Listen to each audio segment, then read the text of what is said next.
Olá pessoal, meu nome é Diego Moraes e sejam muito bem-vindos ao meu canal e hoje vamos tratar do terceiro capítulo do livro Saber dos Antigos, de Giovanni Reale. Bem, antes de qualquer coisa, eu gostaria de pedir a vocês que curtam, comentem e compartilhem o vídeo para que esse vídeo possa ter mais engajamento e mais pessoas possam ter acesso, pessoas que gostam de filosofia, de literatura e que gostam de estudos em geral.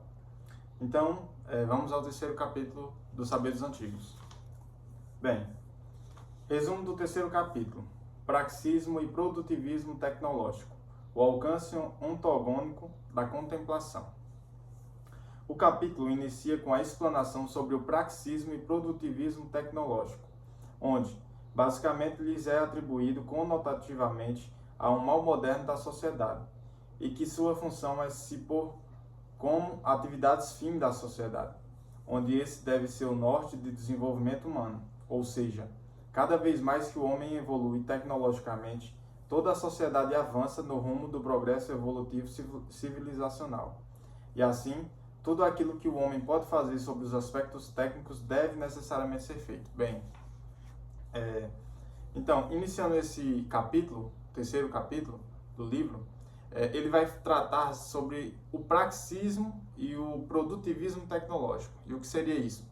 É o avanço da sociedade a respeito da tecnologia em si, né? Então, toda a tecnologia que o homem criou, desde celulares, computador, carro, máquina a vapor, desde de milênios atrás, toda essa tecnologia, ela, em grande parte, melhora muito a capacidade do homem de viver, pois melhora a questão do trabalho, melhora a questão da logística, da questão social, de comunicação entre as pessoas e até da questão do estudo, né? Como a gente pode ver hoje com a inteligência artificial, entre outras coisas. Mas é importante frisar que a tecnologia, ela não pode ser um Deus a ser cultuado por nós. Por quê? Porque entende-se dessa forma que se tudo é possível ser feito pela tecnologia, tudo deve ser feito por ela. E não necessariamente isso deve seguir esse padrão.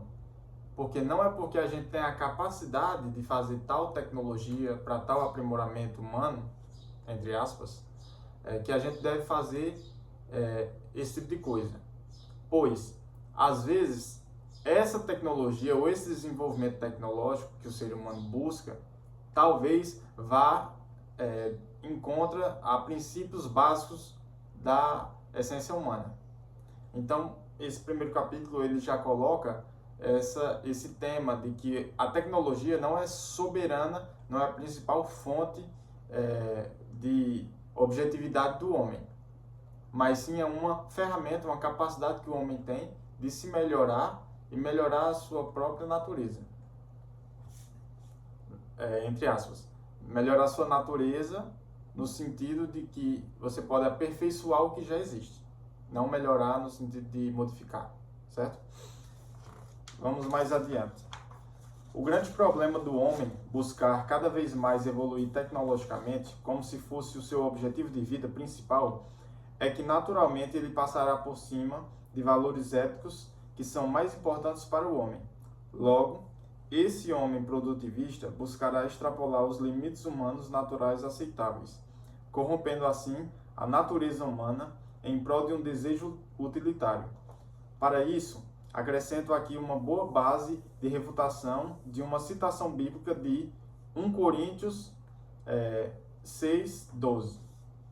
Tudo me é lícito, mas nem tudo me convém. Tudo me é permitido, mas eu não deixarei que nada me domine. Então, essa citação bíblica, ela representa a essência da natureza humana, ou seja, eu sou livre para fazer várias coisas e tenho várias capacidades e possibilidades diferentes. Mas não é porque eu sou livre que eu devo fazê-lo. Então, tudo me é lícito, mas nem tudo me convém. Não é porque eu tenho a capacidade tecnológica de fazer um desenvolvimento de uma, digamos assim, uma condição melhor para o ser humano, partindo do ponto de que os princípios vão ser atropelados por esse melhoramento do ser humano, isso não é possível. Não que não seja possível, é possível, mas isso não é de bom grado. Por quê? Porque o ser humano, ele foi feito para respeitar a sua natureza e saber que a sua essência, ela pertence a algo maior. E esse algo maior determina as nossas condições de existência. Ou seja, nós não existimos para fazer o que queremos, mas nós fazemos aquilo que é condizente com a nossa existência. Certo? Então, o grande problema do homem é que, às vezes, ele ultrapassa os limites éticos de honra, de justiça, de moral, os limites de normalidade da sociedade em prol da tecnologia, em prol desse produtivismo tecnológico que está arraigado em nós e que a gente acha que a evolução humana, no sentido completo, está associada a simplesmente a tecnologia.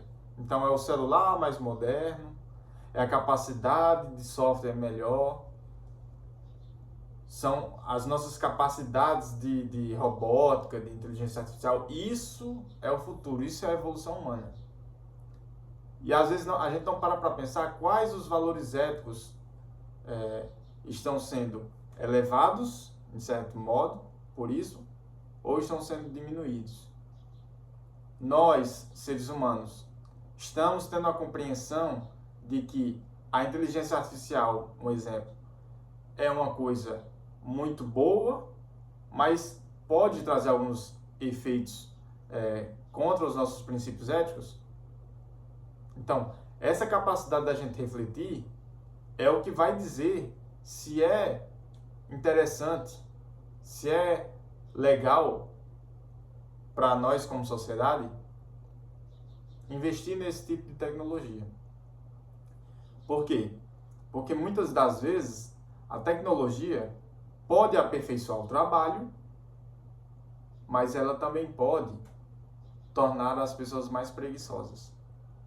Porque a tecnologia, ela pode facilitar o trabalho para que você tenha mais tempo para produzir mais e ser mais capaz de produzir mais trabalho, mas ela também pode ser usada ao contrário.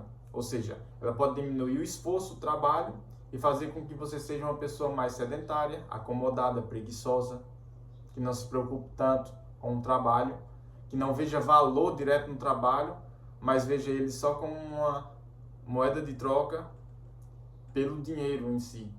Então, é importante ver que as pessoas, elas buscam muito mais ganhar o dinheiro, e mesmo que trabalhe menos, do que tentar fazer um trabalho legal, tentar fazer uma coisa que tem substância na sua vida, tem essência, e aí sim você ser, digamos assim, condecorado, né?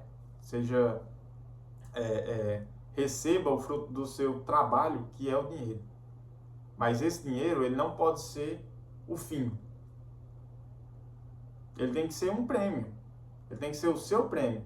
Então a tecnologia, ela faz essa distorção. Ela faz com que você, às vezes, use ela de forma, não diria equivocada, porque às vezes ela é feita para isso.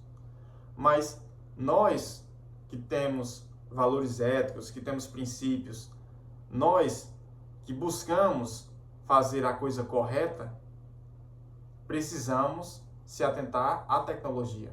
Precisamos ver quais tipos de tecnologias são boas para a gente poder utilizar e como utilizar ela da forma correta, voltada para enaltecer o ser humano, certo? Terceiro capítulo e último. Em contraposição, os antigos nos apresentam a ideia de contemplação, ou seja, o homem não nasceu para criar, mas sim para contemplar. Embora que, quando o homem cria, deve ser destinado a representar aquilo que é contemplativo, na realidade. Assim sendo, a música, a arquitetura, tecnologias digitais e várias outras tecnologias da produtividade humana devem ser feitas na tentativa de alcançar a beleza, a verdade e a alma humana, de modo a dar significado de sentido real ao homem, para que esse se sinta poderoso em ser um participante da magnitude da criação de Deus. Dessa forma, o homem deve contemplar o que já lhe está pronto e servir-se da beleza natural para que inspire-se em sua criação, buscando enfatizar essa beleza para mais pessoas, dando luz ao que já é bom por si próprio. Então, esse capítulo ele vai tratar de que o homem ele já tem uma natureza específica, ele tem uma essência, uma substância, e isso foi feito para ser contemplado, para ser dignificado.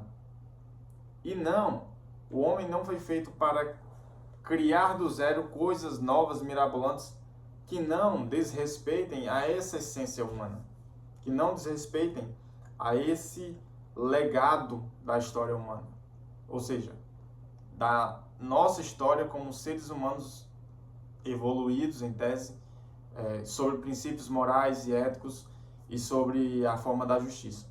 Para isso, é necessário que Deus seja o primor, seja a coisa mais elevada e mais importante das nossas vidas.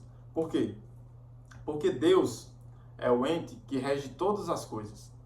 Sendo Ele esse ente, Ele nos deixou uma natureza humana em uma realidade a qual nós estamos inseridos, que em vez de modificá-la, nós devemos representá-la. E aí sim, as artes são muito importantes para isso, a música, o teatro, a dança, para representar toda essa mística, todo esse simbolismo da realidade.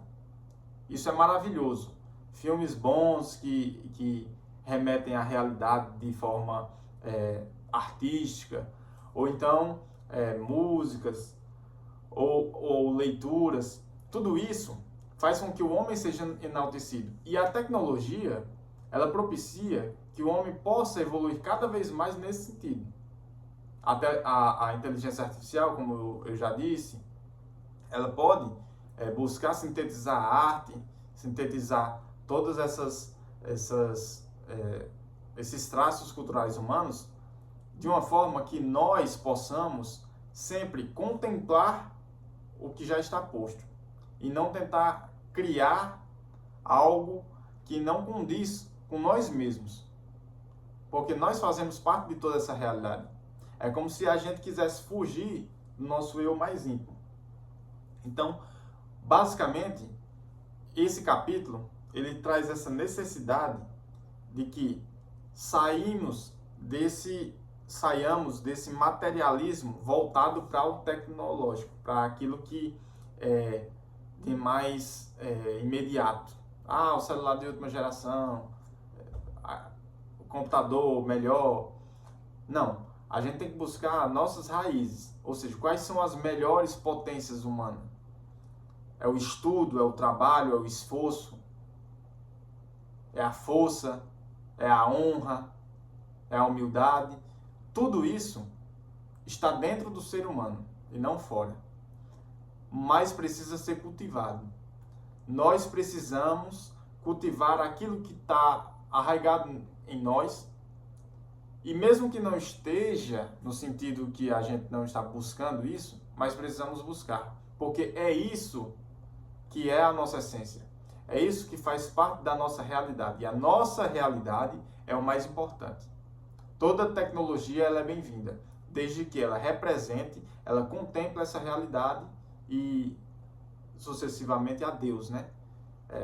Que é o maior e que é o mais elevado ser. Então, saibamos que nós precisamos sempre estar atentos às tecnologias e não usá-las de forma egoísta ou usá-las de forma mesquinha, no sentido de que tudo que está posto de tecnologia é necessário a gente utilizar. Não. a gente tem que ver o que cai bem para a nossa vida e o que enaltece essa realidade, o que faz jus às nossas necessidades de acordo com os nossos princípios éticos e morais. Então, basicamente é isso. Se gostaram do vídeo, mais uma vez, curtam, comentem, compartilhem. Essa é uma série de vídeos sobre esse livro maravilhoso, Saberes Antigos.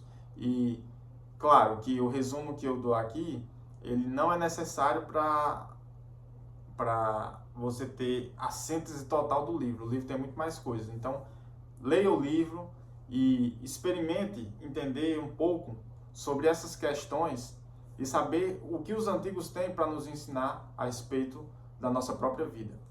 Então, basicamente é isso. Muito obrigado e até a próxima.